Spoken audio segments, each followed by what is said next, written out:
भारतीय सेना में जाने का धनुरी गांव के छात्रों में जोश और जज्बे की तो कोई कमी नहीं है। जो फौज के रिटायर्ड अफसर है वो इनको ये ट्रेन करते हैं यहाँ पर, जिससे कि जब भर्ती रैली हो तब कोई दिक्कत नहीं आए। धनुरी गांव की मिट्टी की आबो हवा ही कुछ ऐसी है कि बच्चे को अपनी मां से ज्यादा धरती मां से प्यार होता है।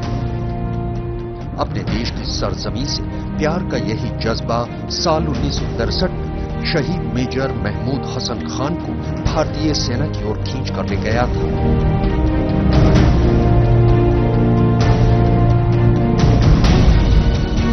धनुरी जिस पर फख्र महसूस करता है वह है शहीद महमूद हसन। ये महमूद हसन का पैतृक निवास है। 1971 के भारत पाकिस्तान युद्ध के अंदर महमूद हसन ने पाकिस्तानियों के कश्मीर सीमा पर छक्के छुड़ाए थे। 1971 में पाकिस्तान के साथ युद्ध के दौरान मेजर महमूद हसन खान की 14 ग्रेनेडियर कश्मीर में तैनात थी। इसी दौरान मेजर खान को अपनी टुकड़ी के साथ पाकिस्तान के एक हथियार डिपो को उड़ाने का हुक्म मिला। अपने साथ 10 जवानों के साथ मेजर खान न सिर्फ पाकिस्तान का सीना चीरते हुए 14 किलोमीटर तक अंदर घुसे, बल्कि पाकिस्तानी सेना का वो ठिकाना पूरी तरह से बर्बाद कर दिया।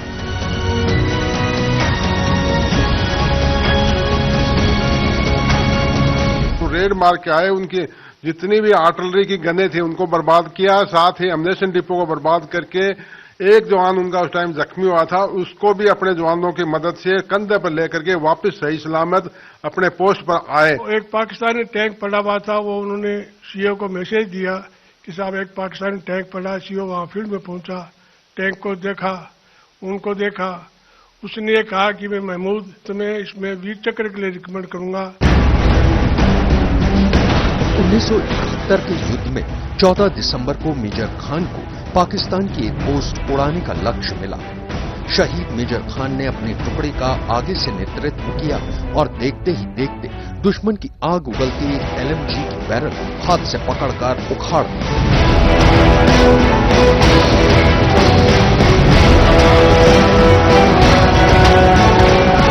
लेकिन इसी दौरान सर में गोली लगने से वो शहीद हो गए। इस शहादत के बाद भी उनके परिवार ने सरकार से मिले मुआवजे तक को नहीं दिया। अवार्ड था, पैसा दिया जा रहा था, आपने लौटाया क्यों? एक जाकर चेक था वो, और वो सैनिक कल्याण कोष में दे दिया था। देश की आन बान शान पर सर कटाने की इस गांव की रवायत है। कैप्टन आयूब खान ने भी अपने गांव की इसी परंपरा को निभाया। 1965 में दुश्मनों के छक्के छुड़ाने वाले कैप्टन आयूब को वीर चक्र से सम्मानित किया गया।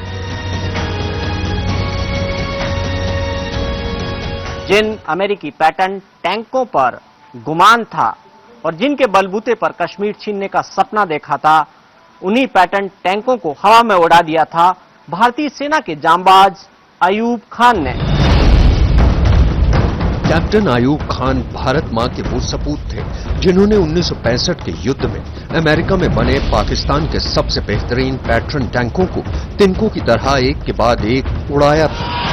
उस वक्त कैप्टन आयूब सियालकोट में थे जब उनका सामना पैटर्न टैंक से हुआ।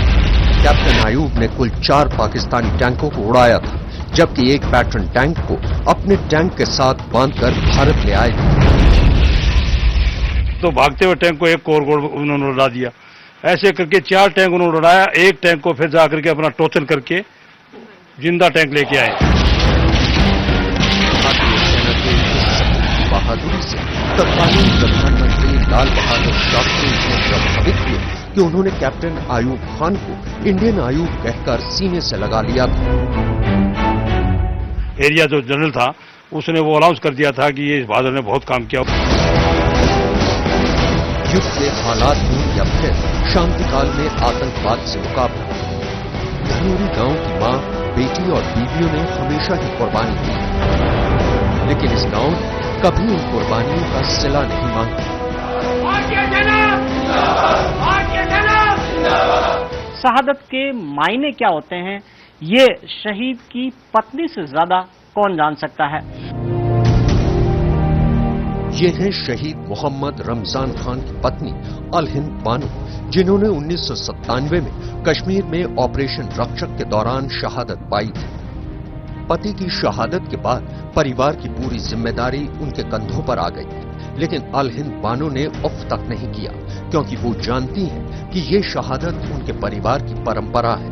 अल हिंद चाहती हैं कि सरकार एक बार सेना के हाथ खून दे, ताकि दुश्मन को सबक सिखाकर बार बार शहादत का सिलसिला ही खत्म कर दिया जाए।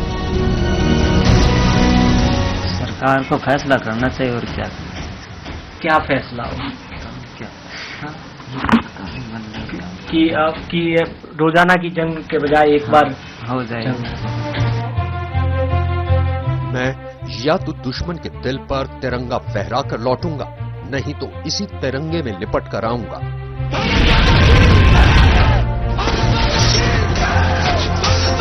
धनूरी गांव का हर जवान सेना में जाने से पहले अपने परिवार से यही कहता है, क्योंकि भारतीय सेना के वीर जवान कभी दुश्मन को पीठ दिखाकर नहीं आते।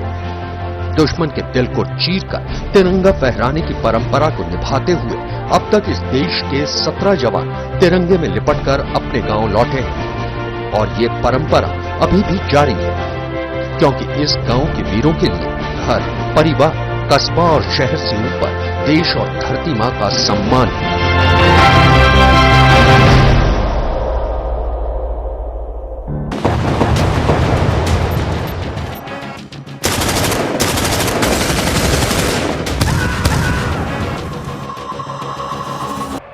हिंद की सेना बफरी तो मचल जाएगी, चीर कर सख्त पहाड़ों को निकल जाएगी। वो पाक, वो चीन, वो बर्फ क्या रोकेगी इन रणबांकुरों को, खोलते खून की गर्मी से पिघल जाएगी।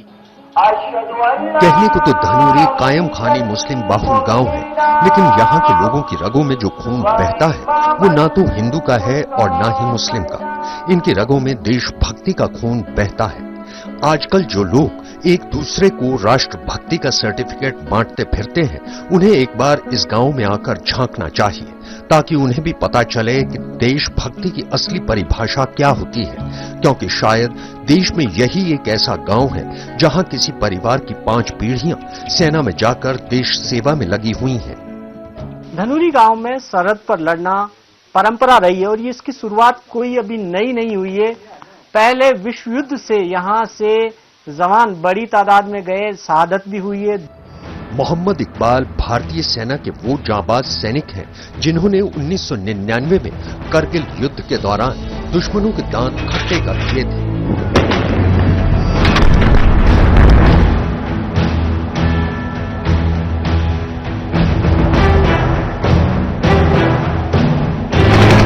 लेकिन बात सिर्फ इतनी ही नहीं है। मोहम्मद इकबाल उस परिवार से ताल्लुक रखते हैं जिसकी 5 पीढ़ियां सेना की सेवा कर रही हैं।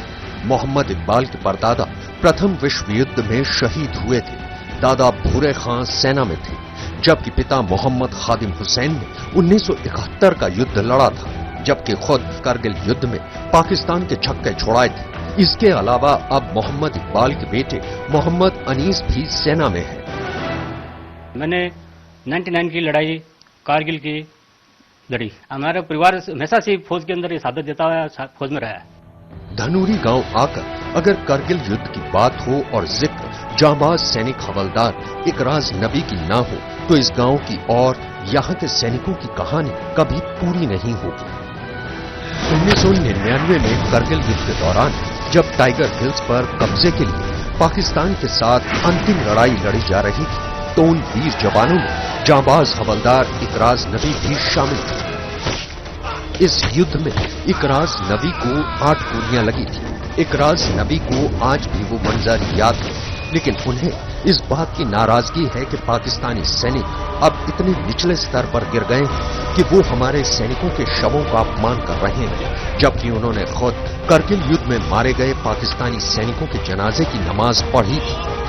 हमारी डेड बॉडी के साथ में जो बदसलूक किया है, हमने उनका अपोजिशन करके हमने उसको अंतिम संस्कार इस तरीके से दिया कि जिस तरीके से हमारा मजहब के मुताबिक उनका होना चाहिए। ये पाकिस्तानी आज जो इस माहौल के अंदर इस तरीके से जो कर रही है हमारे साथ में, ये बहुत ही घिनौना और बहुत ही खतरनाक जो ये सबक दे रही है। ऐसा नहीं है कि करगिल युद्ध के बाद इकराज नबी के घर से सेना में जाने की परंपरा खत्म हो गई है। इकराज की बेटी फिलहाल MBBS कर रही है और वो भी अब सेना में जाकर जवानों की सेवा करना चाहती है ताकि खानदानी परंपरा जारी रहे। उन जवानों की सेवा करें जो हमारे लिए वहाँ पे बैठे हैं, अपने फैमिली को छोड़ के जो उनकी खिदमत कर रहे हैं, उनकी हमको खिदमत करनी है और पूरी सेवा देनी है। तो घर छोड़ के अपने बाहर बैठे हैं। धनूरी गांव के गौरव गाथा का अंदाजा सिर्फ इसी बात से लगाया जा सकता है कि इस गांव में आजादी से पहले प्रथम विश्व युद्ध में 6 वीर जवान शहीद हुए। दूसरे विश्व युद्ध में 2 वीर जवानों ने कुर्बानी दी। चीन के खिलाफ 1962 के युद्ध में ग्रेनेडियर अलियास खान, निजामुद्दीन खान और GDSM सफी मोहम्मद ने शहादत दी। इसके अलावा 1971 के भारत पाकिस्तान युद्ध में मेजर MH खान, जाफर अली खान और लांस नायक कुतुबुद्दीन ने देश पर जान कुर्बान कर दी और शहादत का ये जज्बा आज भी कायम है।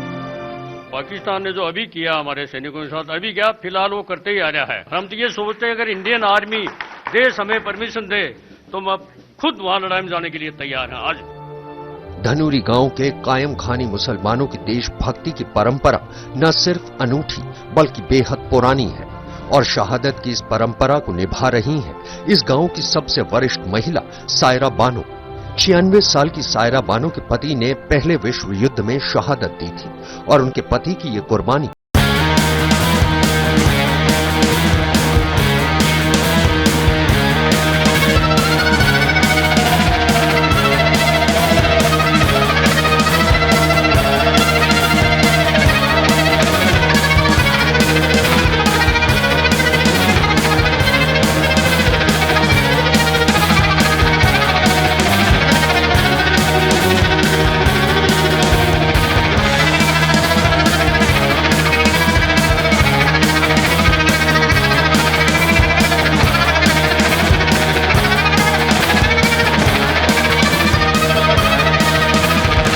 तलाशना शुरू किया तो हमें कुछ ऐसा दिखा जिस पर विश्वास नहीं हुआ।